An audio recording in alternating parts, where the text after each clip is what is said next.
Hi, it's Desha Jackson again, sports and entertainment lawyer extraordinaire, here to talk to you today about, do I need a permit or license to start my label? I know a lot of you out there in the entertainment industry, some of you, you want to start a business and you don't know where do I go? What should I do? Do I need to run down to some administrative body or to some office in order to file to say officially, I am a label? Well, you don't, not officially. You don't need to file anywhere to say that I have a music label or music label X is filed over here or there's some certification for it. But even though you don't have to file to be a music label, there are some things you still should consider because you want to make sure that once you have your business up and going, you're protected in every way. So what are some of those things that you should think about? Sometimes people think they want to be an agent or they want to be a manager of a group that may be part of your label. You should always check with your state to see if there are any licensing requirements or certifications for that. In addition to that, any business that you start, you want to avoid the personal liability when you can. And how do you do that?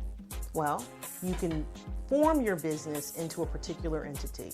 Some entities are a partnership or a limited liability corporation or a sole partnership, a sole corporation. Those are some entities that you can look into in order to protect your business and protect yourself from whatever may be out there, any kind of lawsuits, anyone claiming anything with regard to your work. So what else should you think about, or why is this so important? What are the advantages of basically having your own label? Well, going indie, I guess that's what they call it, going indie, which I like that, going indie. It's not Indiana, it's not Indianapolis, but an independent label, going indie. Why should you go indie? Well, here's some of the benefits. Maybe a lot of you didn't think about these things. You work for yourself. You can stay true to yourself and your creativity, your music. You decide what music gets released and when. You don't have somebody else telling you, okay, this record's not going out till 3 years from now.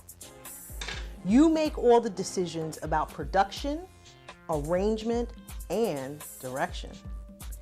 You license your music to other markets, and you keep all the profits. Of course, after you pay everybody who was involved in putting the song together.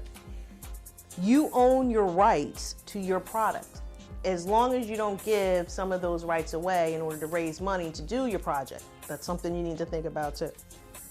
You own your web profile, publicity, promotion material, images, and merchandising rights.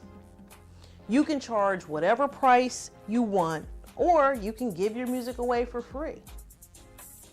If you make, or if you have your own company, and this is your own indie label, you get to keep the bulk of the profit because you are the head honcho in charge.